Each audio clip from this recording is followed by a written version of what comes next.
नमस्ते। एथर आमे आलोचना करिबा सच्चिदानंद राउतराय और प्रतिमा नायक। पद्मश्री डॉक्टर सच्चिदानंद राउतरायंकर जन्म 13 मे 1913 मसीहा एवं तांकर देहांत घटे 21 अगस्त 2004। जन्मस्थान गुरुजंग खोर्धा। पिता होउछंती प्रसन्न कुमार राउतराय, माता मुक्ता देवी। एई विशिष्ट कवि, लेखक, कथाकार, गाल्पिकंकर संक्षिप्त नाम सबुठारु बेसी परिचित सची राउतराय। ओडिया कवितार बा आधुनिक ओडिया कवितार भीष्म पितामह भावरे एवं गाल्पिक भावरे परिचित डॉक्टर सच्चिदानंद राउतराय किशोर बयसरु साहित्य साधना आरंभ करी प्राय दीर्घ 60 वर्ष धरी ओडिया साहित्यर विभिन्न विभाग को करिछंती समृद्ध और रुद्धिमंत। छात्रावस्थारु से विप्लवी, ओडिशार साम्यवाद आंदोलनर से अन्यतम पुरोधा, कृषक आंदोलनर जड़े प्रमुख नेता भावरे मध्य से सुपरिचित। एथिपाई से कारावरण करिछंती, जरिमाना दंडरे दंडित होइछंती। 144 धारा बलरे तांकु विभिन्न रकमर दंड मध्य दिया जाइछि एवं नजरबंदी भावरे अनेक काल कटाइछंती। ए सबु सत्वे से सालिस किंबा मालिस रो आश्रय नेई नाहंती, विप्लवात्मक भूमिकारु ओहरी आसी नाहंती। श्रमिक नेता हिसाब रे ओ समाज सेवा विषयक ज्ञान और अभिज्ञता हेतु से बहु विदेशी राष्ट्र भ्रमण करिछंती और आंतर्जातिक संपान रे अभिभाषण मध्य प्रदान करिछंती। साहित्य चर्चा रे मध्य से अनेक देश विदेश बुलिछंती। तांकर अजस्रस्रावी लेखनी ओडिया साहित्य रे तांकु जणे केवल श्रेष्ठ कवि और लेखकर सम्मान देई नहीं, अधिकंतु आधुनिक ओडिया कवितार जणे ट्रेंड सेटर बा तांकु भीष्म पितामहर आख्या प्रदान करा जाइछि। विशेष करी ओडिया कवितार क्षेत्र रे साम्यवादी अनुचिंतन रो मार्गदर्शक एवं प्रगतिवादी काव्यधारार अन्यतम संस्थापक भावरे से ओडिया कविता रे सुपरिचित। तांकर कविता गुड़िक जो संकलित हेइछि क्रमान्वय रे पाथेय, पूर्णिमा, अभियान, रक्तशिखा, बाजीराउत, पल्लीश्री, पांडुलिपि, अभिज्ञान, हसंत, भानुमतीर देश, स्वगत, कविता 1962, मायकोभस्की कर कविता संग्रह कविता 1969, एशियार स्वप्न कविता 1971, कविता 1983, कविता 1985, कविता 1987 और कविता 1990।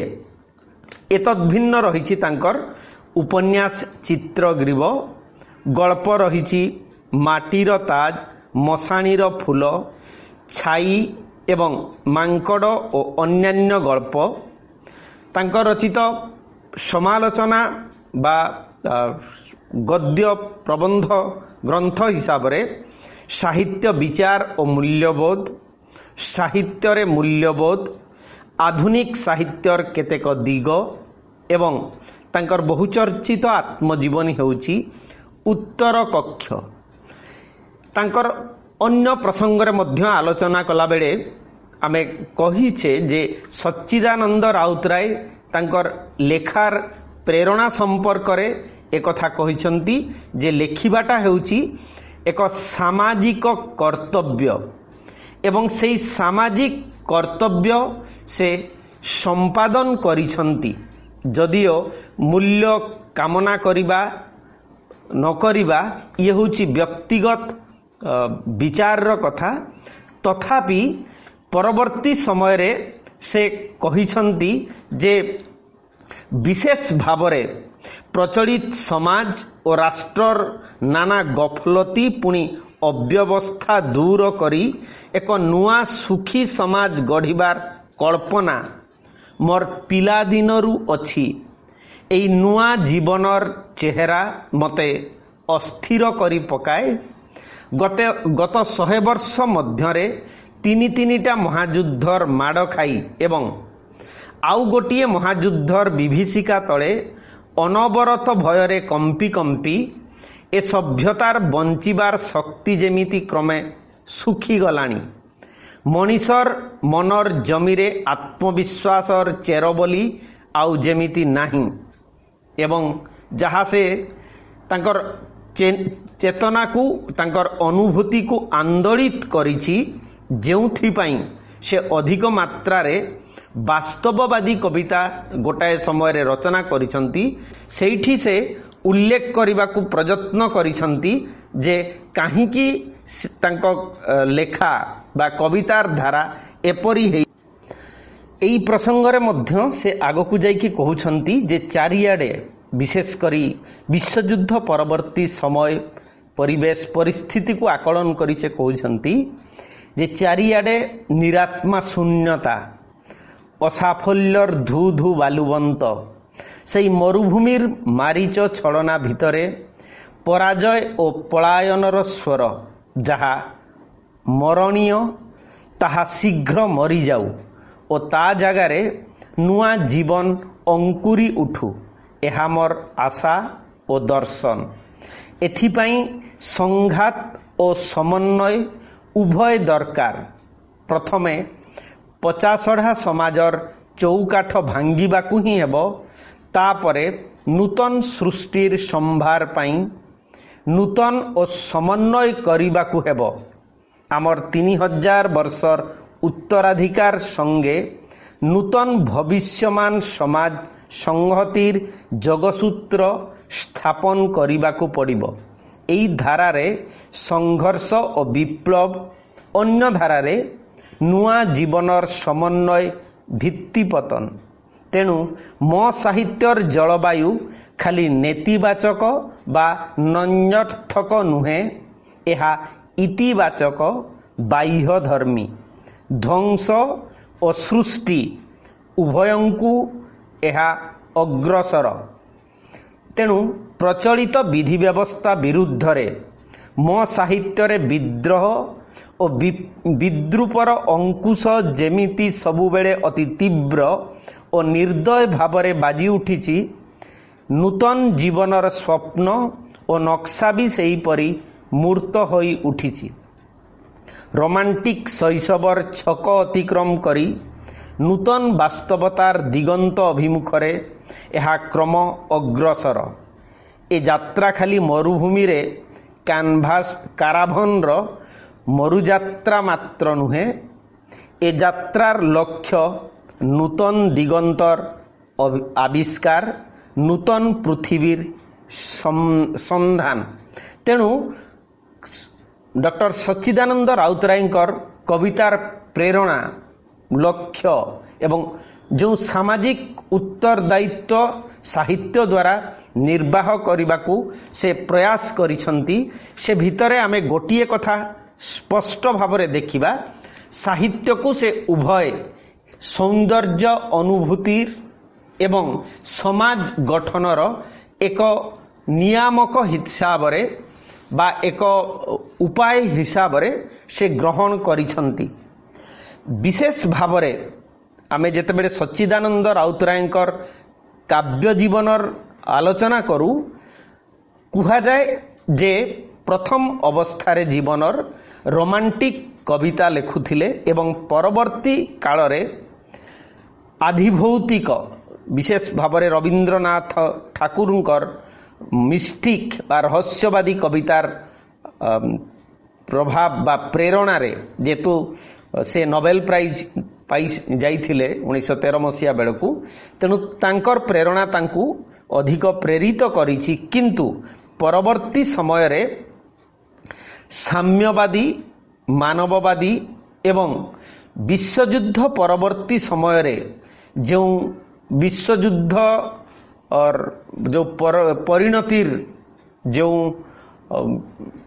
शून्यता निसंगता अर्थहीनता मृत्यु चेतना ए सबु विषय को नहीं कविता से रचना करिसंती विशेष भावरे भाव और भाषा आधार रे विचार कले सुदीर्घ एई 50 वर्ष भितरे बा 50 वर्षर कविता भूमि रे तांकर अनेक अवदान अनेक मौलिकता स्पष्ट भावरे बारी उठे कविंकर रोमांटिक काव्यसरर कविता गुड़िकर विचार कले प्रथम पर्यायर जहाँ भितरे माने आमे ताकू 1931 मसीहा पर्यंत आनी पारिबा प्रथम कविता संकलन ठारू एवं एई कविता गुड़िकरे रवींद्रनाथ एवं सबुज जुगर कवि मानकर प्रभाव पड़िथिबा जणा जाए एवं ए बाबदरे अधिक विस्तृत आलोचना करिसंती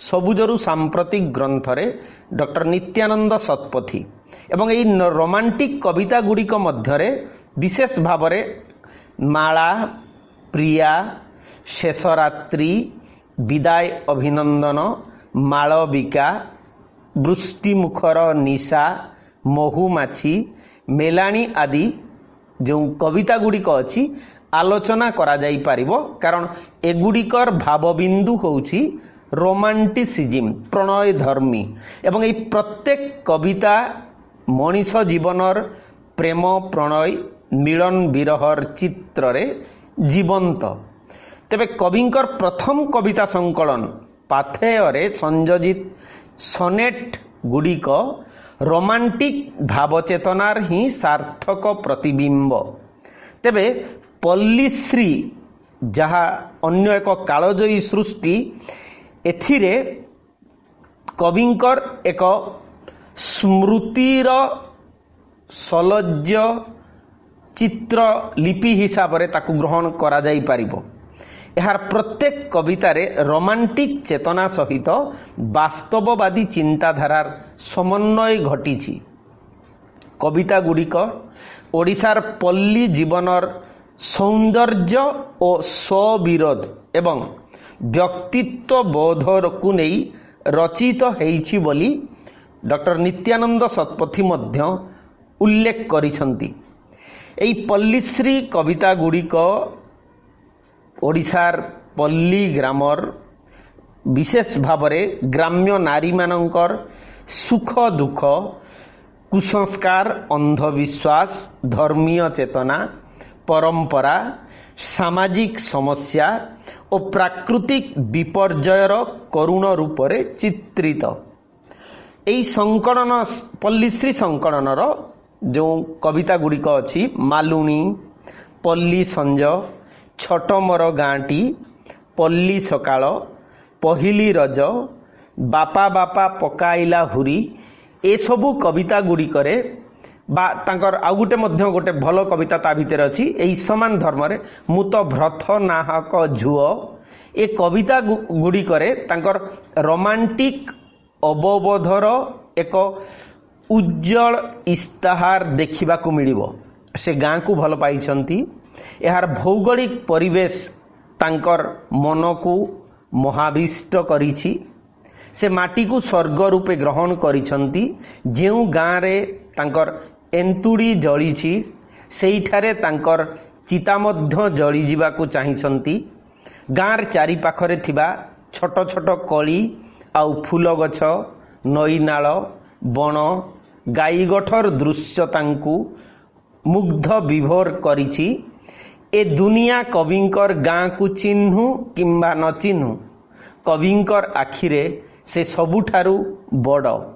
तांकर पल्लीश्री कविता संकलनर छोट मोर गाँटी कवितार जो दुई धाड़ी जदि आमे मने पकई पारिबा जे दुनिया कणे चाखंडे सान अति से छोट निहात दुनिया कणे चाखंडे धान अति से छोट निहाती सान तथापि भाड़े छबिटी दूरु थरे मु ताकू चाहांती छोट मोर गाँटी। एवं ठीक तार पर मुहूर्त पुणी से कहउचंती पूर्व पुरुषंकर भिटामाटी तार स्नेह ममता को हतादर करी सहरी सभ्यता प्रति आसक्त व्यक्ति मानंकु समालोचना भी करिसंती। जेउठी दिने हसर नई छुटुथिला सेठारे आजी बिलुआ डेउछंती। जेमिति खंडिया कांथ गाँटा हेला डिहरे नाचे बिलुआ पिला उच्छन्न हेला आसाम गले घरे तो चासी नाहांती छोट मोर गाँटी। परवर्ती मुहूर्त कवि समाजर एक निछक चित्र प्रदान करिसंती पल्ली सकाळ कवितारे। उच्च शिक्षित संपन्न व्यक्ति माने शिक्षा लाभ परे निजर परंपरा को संपूर्ण भूली जाउछंती। भुआ शुणी बौल केलुणी नाट छतर खाई कानीरे गंठी जांगुलु जांगुलु परी ग्राम्य शब्दपुंज प्रयोग करी कवि कविता गुड़ी को करिसंती मर्मस्पर्शी और जीवंत। अनेक आनंद भितरे बढ़ुथिबा सेई माटी धूलीर मनीष माने बेड़े बेड़े अनेक दुखरे दिन काटंती। मुक्त झरणा पहाड़ पर्वत नई नाल बिल चाष जमी ताल गछ और तार सरल जीवन ताकू जेतिकी आनंद देई थाए अन्यर बा जमीदार अत्याचार तार सुख और पुलक को शोषी निए। कविंकर रचित जमीदारंक षंढ छोट मोर गाँटी और रेंगुन जात्री आदि कविता गुड़िकरे एई गाउली मनीषर दुख चित्र रहिछि एक जीवंत दलिल। एई भाग्यवादी दारिद्र पीड़ित जन समाजर मनीष मानंकर अंतरर उच्च मानविकतार जो विकास घटिछि जहा थिला बालांक पाखरे दुर्लभ जेमिति जमीदारंक षंढ। सेई कवितारे मनीषर तथाकथित बड़लोकी और आटपकु विद्रूप व्यंग करिसंती कवि। सेमानंकर स्वप्न स्वप्न रे ही रही जाए। जमीदारंकर षंढ माने सेमानंकर कोमल चेतना उपरे दाऊ साधंती तथापि सेमाने बंचंती। मशाणीर कुढ़ कुढ़ हांडी दरपड़ा पाउंस भंगा माठिया एवं अंगार माल भितरे वास्तव जीवनर उष्मता को अनुभव करंती। तांकर एक कविता होची ग्राम श्मशान जार शब्द संयोजना होची एमिति ग्राम शेषे श्मशान कुढ़ कुढ़ हाड़ मान बाउंस माठिया पुणी अंगार माल पाउंस विभूति बड़ी जोगी सम पड़ी अछि हातरे धरिछि से तो खपुरी थाल। एई सरल पल्ली जीवन रे धर्मीय चेतना किपरि प्रतिफलित ताहा स्पष्ट रूपे कवि शिव पूजा कवितारे वर्णना करिसंती। से माने जीवन को भल पांती जीवन बंचुथिबा अपनार अति प्रिय जन्मभूमि को। कविंकर रोमांटिक भावधारार अन्यतम सफल सृष्टि एक गद्य काव्य भानुमतीर देश। आधुनिक गद्य काव्य भावरे कवि प्रतिभार यह एक अमलिन निदर्शन। काव्यर कथावस्तुरे कौनसी नूतनत्व नथिले मध्य एहार प्रकाशभंगी अनन्य। काव्य ग्रंथरे कवि दुईटी प्रणयी हृदयर कहानी को वर्णना करिसंती। आधुनिक जीवनर मानसिक संकट और कविंक लेखनी रे जीवंत रूप धारण करिछि।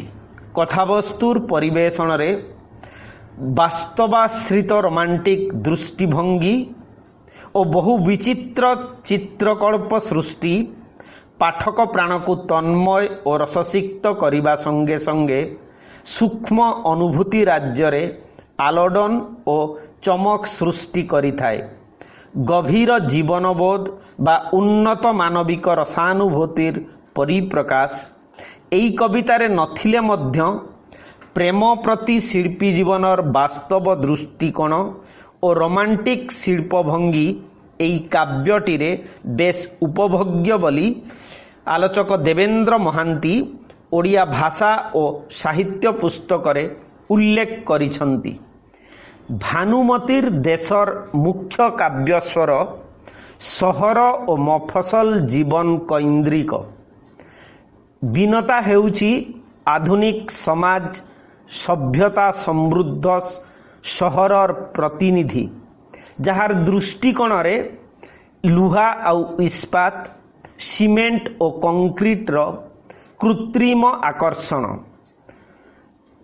तरंगायित आखि आगरे फूल आउ फसलर स्वप्न माटी और आकाशर आकर्षण। तेणु एई दुई विपरीत भावनार दुईटी मनीषंक मध्यरे जीवनव्यापी एक बुझामणा असंपूर्ण रहिछि। परस्पर प्रति प्रेम और प्रणय सत्वे परिणय संभव हेई पारिनी। विनता सहर छाड़ी तरंगर गाँ को सुंदरगढ़ को बड़दिन छुट्टी रे बुली आसीछि।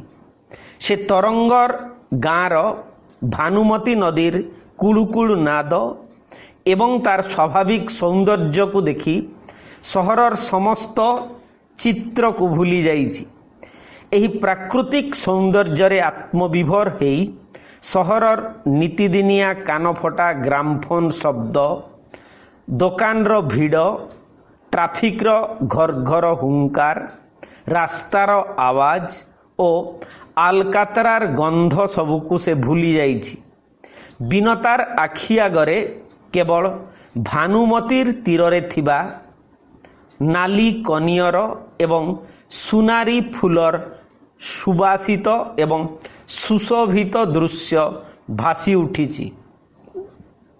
कविंकर भाषा रे भूली जाए सहर रे दुई बेड़ा पाख घरे कानफटा क्रूर ग्रामफोन प्रतिवेशी दोकान रे भिड़ गोल ट्राफिक रो घर घर हुंकार रास्तार आवाज पेट्रोल गोलाप फूल और आलकातरार गंध। एई तरंग विनता को देखिला परठारु मनरे तार बेले बेले केते स्वप्न समाहार होई जाए एवं पर मुहूर्तरे तरंग पुणी चिंता करी बसे से तार सहपाठिनी। विभिन्न स्वप्न एवं प्रश्नर समाहार रे तरंग केवल समय कटाए से प्रश्नर उत्तर खोजी पाए ना। विनता मध्य मलयर कुंजवन मध्यरे उबुटुबु होई झड़ वर्षार गभीर रात्रि को केवल परखी निए। उभय चरित्र प्रेमर वास्तव राज्य को अतिक्रम करी स्वप्न आकाशर चारण भूमि रे विचरण करती वास्तव जगतरु मुक्त हुअंती भल पाइबार प्रश्न रे विभोर हुअंती। तरंगर प्रश्न सतरे कौन भल पाओ विनता।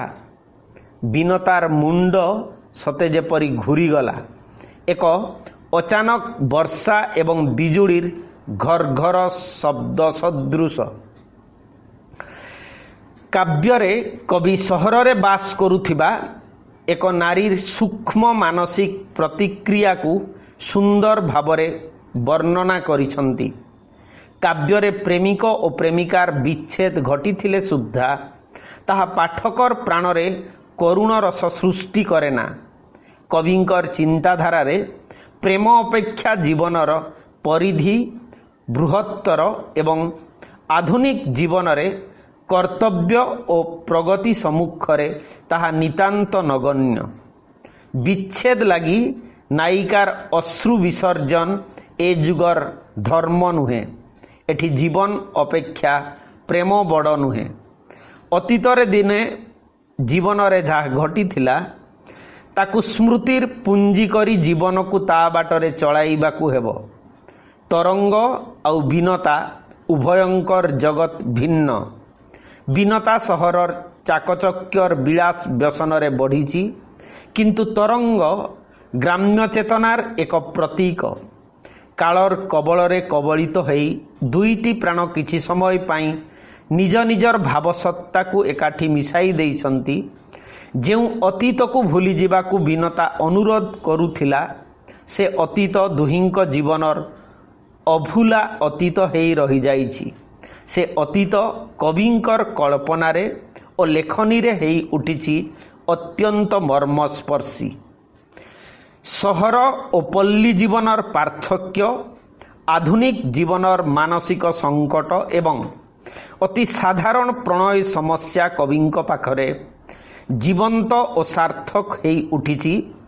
प्रेम ठारू जीवन बृहत्तर एवं कर्तव्य और जीवनर अग्रगति निकटरे प्रेमानुभूति घृण्य होई न पारे, किंतु अति नगण्य। कविंकर वर्णना शैली रे पाठक हुए मुग्ध। कविंकर वर्णना चातुरी आधुनिक ओडिया काव्य साहित्य रे प्राय एक मनस्तात्विक विचार प्रसंग को स्पष्ट करी दिए। कविंकर पांडुलिपि काव्य ग्रंथ आधुनिक ओडिया कविता क्षेत्र रे एक ट्रेंड सेटर, एक नूतन दिग्बारिणी हिसाब रे ग्रहण करा जाई पारे। एइठी आमे देखुचे तांकर गोटिए उत्कृष्ट मानर कविता अछि जहा पल्ली जीवनर प्रतिफलन देखिबाकू मिलिबो। निम गछरे फूल फुटिछि, से निम गछर फूल सहित पल्लीर दृश्य को वर्णना करिसंती। निम गछ पिता रुक्ष हेले मध्य ताहा सुंदर देखा जाए। सुंदर मनीष जेते आधुनिक होई सहराभिमुखी हेले मध्य गाँर प्रकृति राजी को केबे हेले भूली पारे नहीं। एही मनीष भितरे प्रकृतिर सौंदर्य सबुदिन पाई अभूला रही जाए। कवि सच्चिदानंद राउतरायंकर रोमांटिक भावधारा परवर्ती समय रे नेइछि भिन्न रूप। साम्यवादी दर्शन प्रति से आकृष्ट होइछंती। समाजर निरीह दुर्बल श्रेणी प्रति निजर कारुण्य प्रकाश करिछंती। से दुर्बल अत्याचारित श्रेणी प्रति स्वाधीनतार वार्ता घोषणा करिछंती। विप्लव माध्यम रे विप्लव हेई उठिछि तांकर प्रधान अस्त्र। एई अस्त्र माध्यम रे समाज रे थिबा अवहेलित शोषित अत्याचारित श्रेणी निजको सुधारी नेबार पथ बाछि नेइथिले। प्रत्येक मनीषर बंचिबा पाई खाद्य और रहिबा पाई खंडे आवासस्थली दरकार। मनीष एई सबु न्याय्य अधिकार रु वंचित हेले शेषरे विप्लव को ही आश्रय करने को बाध्य हुए। एई अवहेलित समाज रे श्रमजीवी श्रेणी चिरकाल बा जुगे जुगे अवहेलित हेई रहिछि। कवि प्राणर साम्यवादी विचारधारा प्रथमे तांकर अभियान काव्य ग्रंथ रे देखिबाकू मिले। ग्रंथ रे कवि एक श्रेणीविहीन समाजर स्वप्न देखिथिले। जातिर अग्रगति पाई विप्लव ही श्रेष्ठ माध्यम बोली से धरी नेइथिले। तांको दृष्टि रे ए जुग सर्वहरार जुग।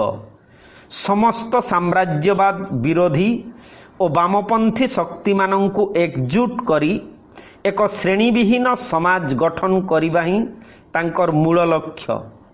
कवितारे से तेणु धनिक श्रेणीर हाथ गढ़ा समस्त अनुष्ठान समस्त मनोभाव को से ବର୍ଣ୍ଣନା କରିଛନ୍ତି। ସେମାନଙ୍କ ହାତରୁ ମନମୁଖୀ ଶାସନ ଭାର ଛଡ଼ାଇ ଆଣିବାକୁ ହେବ।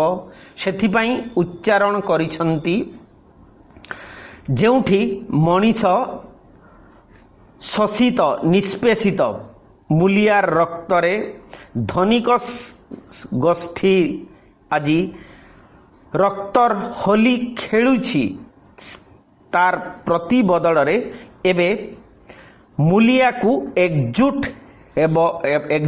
ହେବାକୁ ପଡ଼ିବ। ଏହି ଖେଳ ବନ୍ଦ କରିବାକୁ ହେବ। ଆଜି ମଣିଷ ଯେଉଁଠି ମୁଠାଏ ଖାଇବାକୁ ଏବଂ ପିନ୍ଧିବାକୁ ଖଣ୍ଡେ ବସ୍ତ୍ର ପାଉନାହିଁ, ସେଠି ଏ ମାତୃପ୍ରୀତିର ସ୍ଥାନ ନାହିଁ। ଜଣେ ଖାଇବାକୁ ନ ପାଇ ତିଳ ତିଳ କରି ଭୋକ ଉପାସରେ ସଢ଼ିଲା ବେଳେ ଅନ୍ୟ ଜଣେ ପ୍ରେମର ରଙ୍ଗୀନ ସ୍ୱପ୍ନରେ ବିଭୋର ହେଇ ଭାସୁଛି।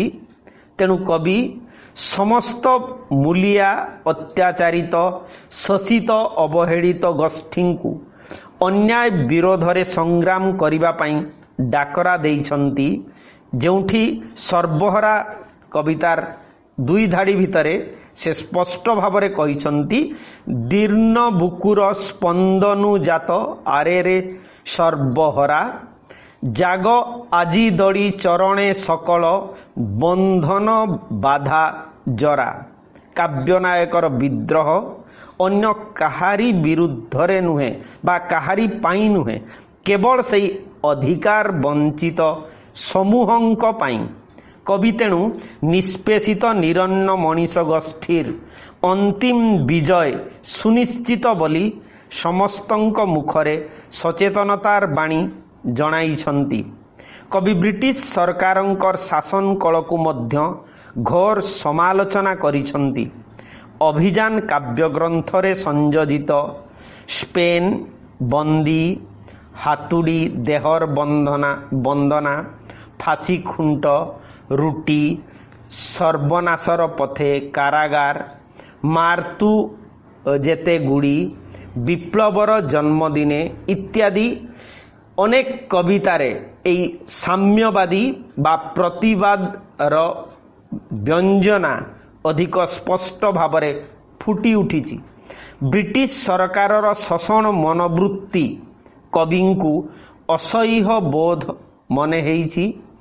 ଯେଉଁ ମଜଦୁର ଗୋଷ୍ଠୀ ହାତରେ ଦା ଓ ହାତୁଡ଼ି ଧରି ନିଜର ସମସ୍ତ ରକ୍ତକୁ ପଳ ପଳ କରି ଢାଳି ଦେଇ ସାରା ସମାଜକୁ ବଞ୍ଚାଇ ରଖୁଛି, ଏ ସମାଜରେ ତାର ସ୍ଥାନ ନାହିଁ।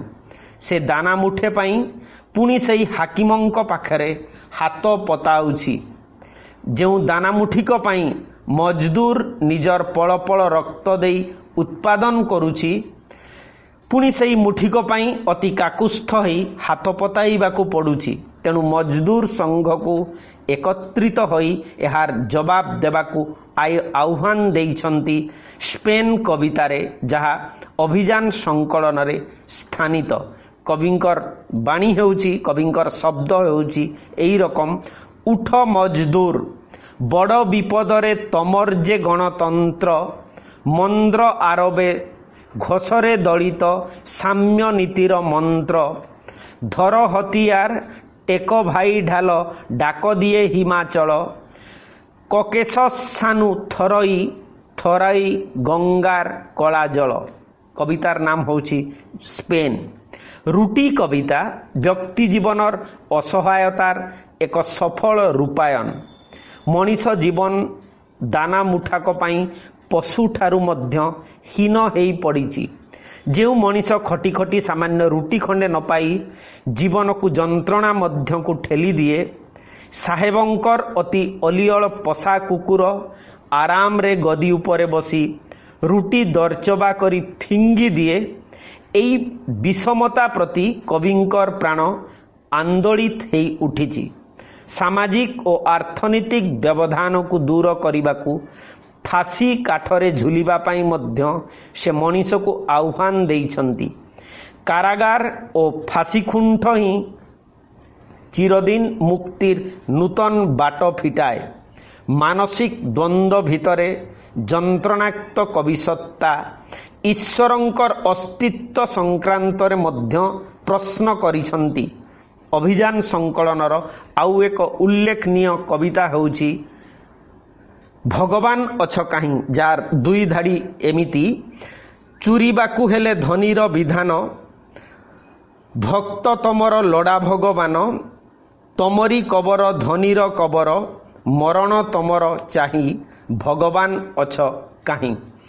या परे आसुची तांकर बाजीराउत कविता संकलन एवं एई संकलन रे मुख्यतः जो काव्य चेतनार प्रतिफलित होईची ताहा होउची बाजीराउत को भूमिका करी बाजीराउत को आधार करी से व्यक्ति जीवनर बा व्यक्ति जीवनर सीमाहीन मुक्तिर स्वप्न को से देखिछंती। तत्कालीन ब्रिटिश साम्राज्यवाद एवं जो राजतंत्र थिला ओडिशा रे आमर विभिन्न गडजात आंदोलन गडजात रे राजा मानकर दौरात्म थिला शोषण थिला ता विरुद्ध रे प्रतिवादर प्रतिलिपि हिसाब रे आमे बाजीराउत को ग्रहण करि परिबा। साधारण भाव रे एई कविता संकलन रे जो बाजीराउत को नायक बोली ग्रहण करा जाइछि मात्र 12 वर्षर बालक से एई बालक बाजीराउतर आत्माहुतिर चित्र एई काव्य रे जदियो प्रतिपाद्य तेबे बाजीराउत सहित अन्य 6 जन शहीद को मशाणीर जुई उपरे एकत्र जाली देई सेई सर्वग्रासी अग्निशिखा को चाही चाही तांको हृदय रे जो प्रतिक्रिया जन्म नहीं थिला तार एक शैल्पिक रूपायन हेउची बाजीराउत। ओडिशार ढेंकानाल परी एक गडजात राज्य रे जो प्रजा आंदोलन मुंड टेकी थिला ताकू कवि सच्चिदानंद राउतराय निज साहित्य रे विशेष भाव रे रक्त शिखा लाल फौज आदि केतेक दलीय संकेत अभिव्यंजना मार्क्सीय दर्शन आधार रे विश्लेषण करिथिले एवं देशरे मूलिया श्रमिकर पद्मभूक कवि मानंकु आह्वान देइथिले वास्तव जीवनर स्वर उच्चारण करिबा पाई। तेणु बाजीराउत कविता संकलन भितरे आमे देखुचे कविंकर यात्रा गोटाए समय रोमांटिक मिस्टिक रियलिस्टिक एवं जो रियलिस्टिक होची सामाजिक वास्तववाद ग्राम्य जीवनर स्वविरोध एवं वैषम्य से कथा कहिला बेले ताकू मार्क्सवादी दृष्टिकोणरू जदि अधिक स्पष्ट भावरे से उपस्थापन करिसंती ताहा होची एई अभियान एवं बाजीराउत संकलन रे ता परे आसीबो जेउठी प्रतिमा नायक कविता स्थानित होईची पांडुलिपि एवं पांडुलिपि संपर्क रे आमे परवर्ती समय रे आलोचना करिबा एवं ता सहित आलोचना हेबो आमर प्रतिमा नायक कविता परवर्ती क्लास रे। आज एतिकी रहुची कमेंट रे जहाँ चाहिए लिखि पारिबे। नमस्ते, धन्यवाद।